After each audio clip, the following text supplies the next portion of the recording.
Today, we're going to look at the company Paychex, headquartered in the United States and traded on NASDAQ under the ticker PAYX. Please stay tuned for the important disclosure information at the conclusion of this video. Paychex Incorporated began in 1971 as a bold experiment by Thomas Golisano, who recognized that small businesses were being overlooked by the massive payroll providers of the time. Armed with just $3,000 and a credit card, Golisano launched the company in Rochester, initially focusing on making complex payroll tasks affordable and simple for the little guy. The business initially grew through a network of franchises and joint ventures, but by 1979, Golisano consolidated these disparate entities into a single unified corporation, setting the stage for national expansion. This move toward a centralized structure paved the way for the company's 1983 initial public offering on the NASDAQ, which raised the capital necessary to diversify its services. Throughout the 1990s and early 2000s, Paychex evolved from a pure payroll processor into a comprehensive human capital management powerhouse, adding retirement services, insurance, and professional employer organization solutions to its portfolio. Significant milestones during this era included its addition to the S&P 500 in 1998 and its expansion into European markets. In recent years, the company has leaned heavily into digital transformation, culminating in the landmark $4.1 billion acquisition of Paycor in 2025, which significantly bolstered its upmarket presence and AI-driven technology capabilities. Today, under the leadership of CEO John Gibson, Paychex continues to lead the industry by blending its deep roots in personalized service with cutting-edge automation for over 700,000 clients. Paychex operates a diversified, high-retention business model centered on being an indispensable partner for small to medium-sized businesses. The company's core strategy is built on a recurring revenue framework, where clients subscribe to a scalable suite of human capital management services. This model is anchored by the Management Solutions division, which accounts for roughly 75% of total revenue. This segment provides everything from base payroll processing and tax administration to more complex retirement and HR advisory services. By leveraging its proprietary cloud-based platforms like Paychex Flex, the company automates administrative burdens, allowing business owners to focus on growth, while Paychex handles the intricate regulatory and compliance tasks. The second major pillar is the professional employer organization and insurance solutions segment.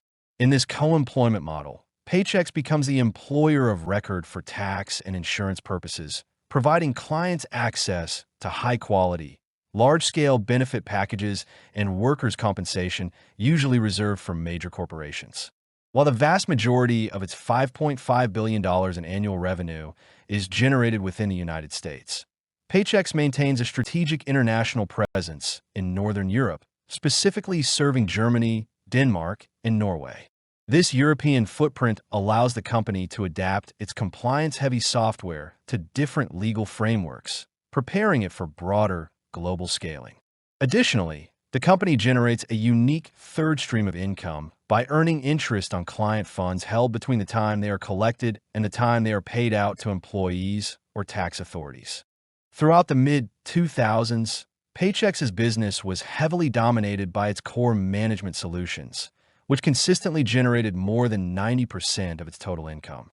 During this era, the company also benefited significantly from high interest rates, as interest on client funds provided a low overhead revenue stream that padded margins. However, the financial landscape shifted following the 2008 recession, leading to a long period of near-zero interest rates that forced the company to find more sustainable, service-oriented growth. This pivot led to the aggressive expansion of the professional employer organization segment. Starting around 2011, this division began to see double-digit annual growth as business owners increasingly sought to outsource the entire HR lifecycle rather than just payroll. This trend accelerated into the 2020s, with PO revenue more than tripling over the last decade.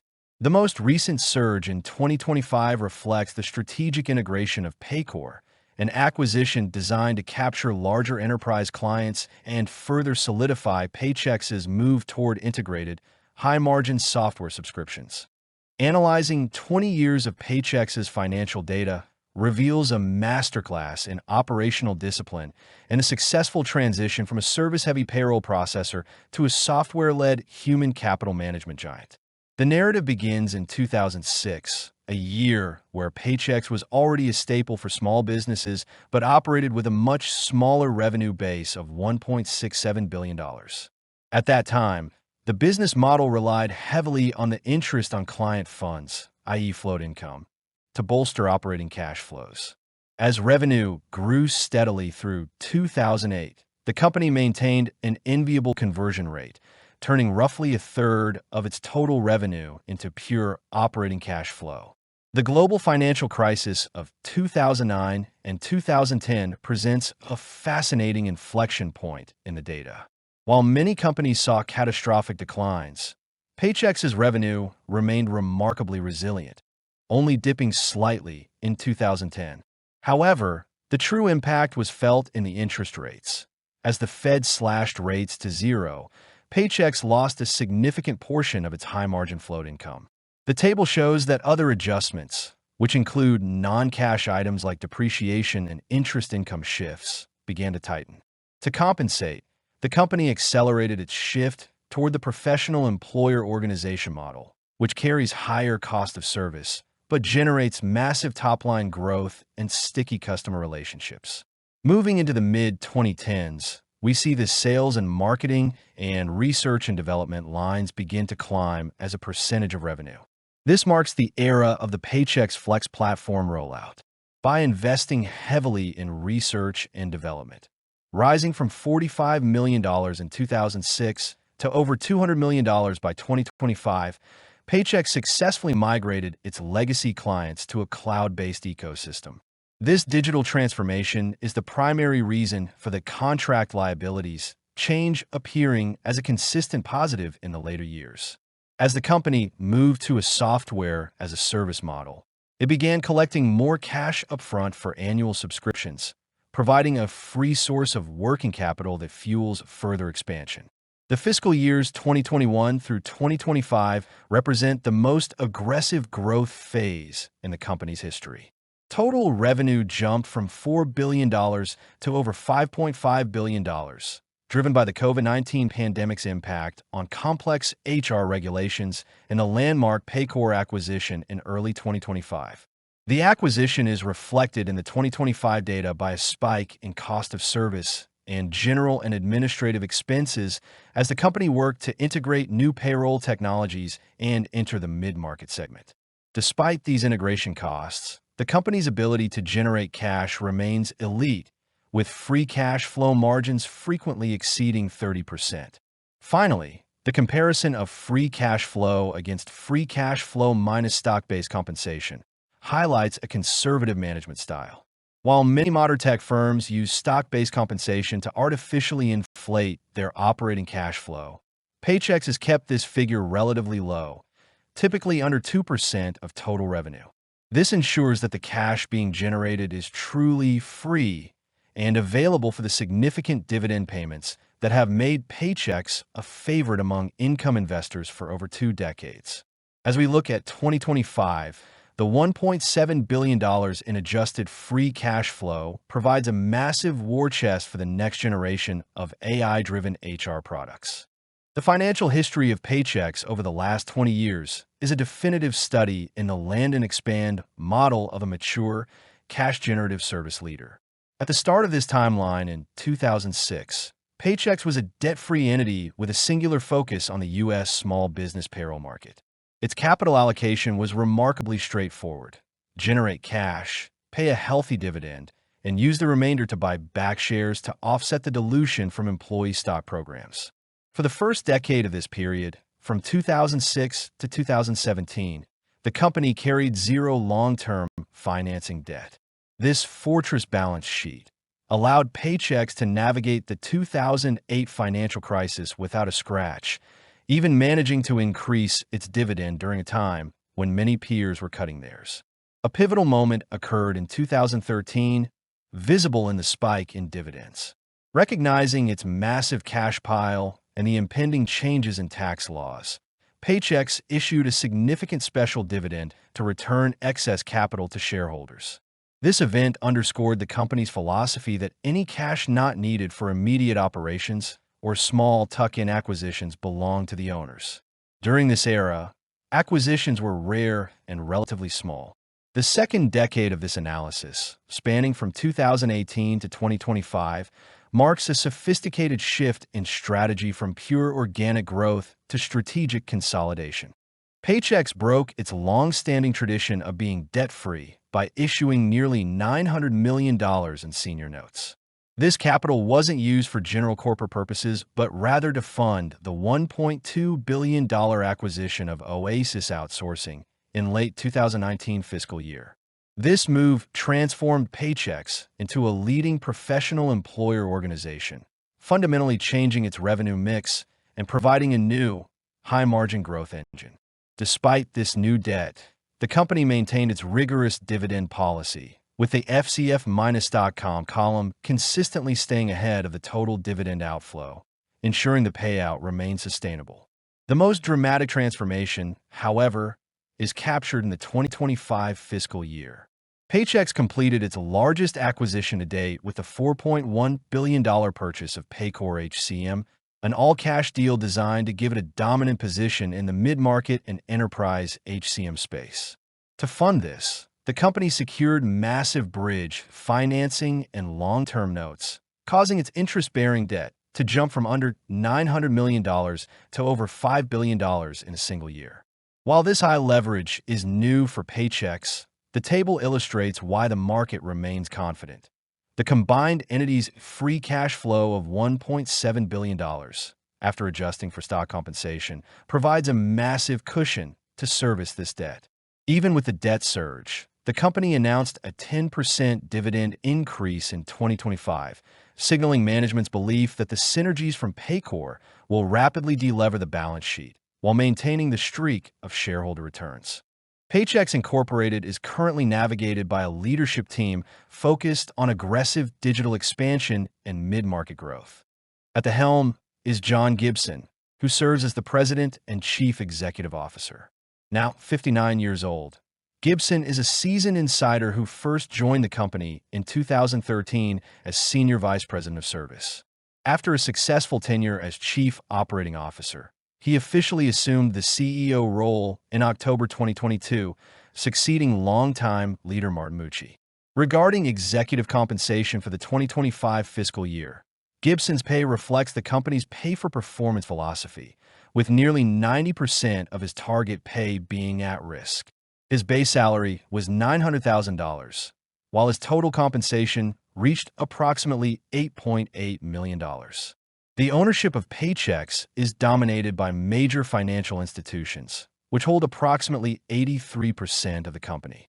Individual insiders hold approximately 10% of the shares, a significant portion of which is still tied to founder Thomas Golisano, who remains a major individual shareholder with roughly a 10% stake despite stepping down from the board in 2025. The remaining 7% of the company is held by the general public and retail investors.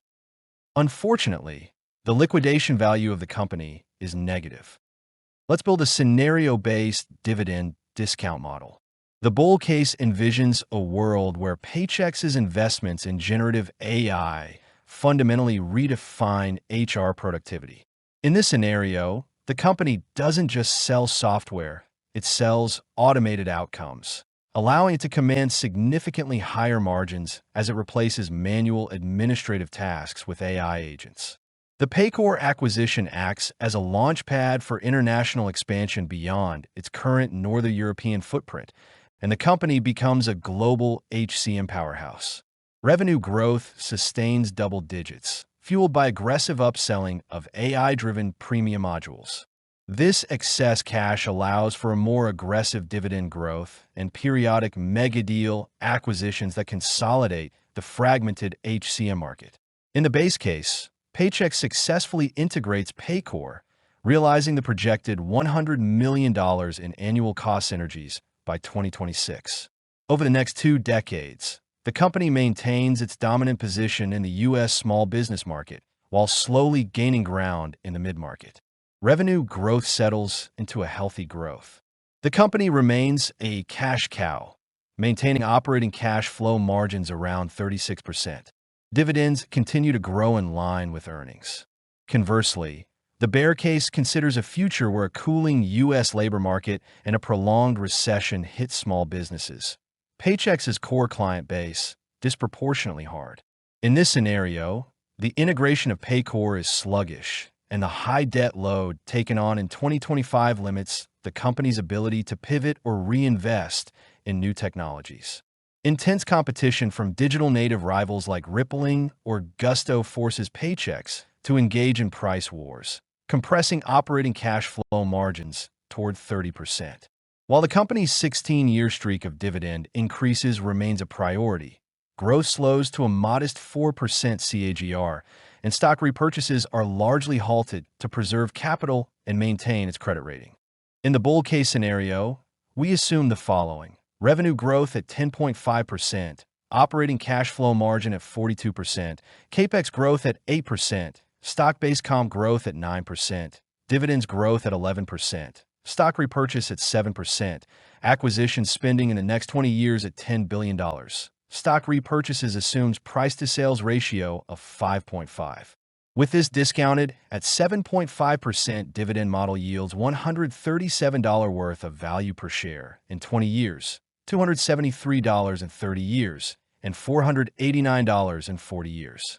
In the base case scenario, we assume the following: revenue growth at 7.5%, operating cash flow margin at 36%, CAPEX growth at 5%, stock-based comp growth at 6.5%, dividends growth at 8.5%, stock repurchase growth at 4%, acquisition spending in the next 20 years at $5 billion.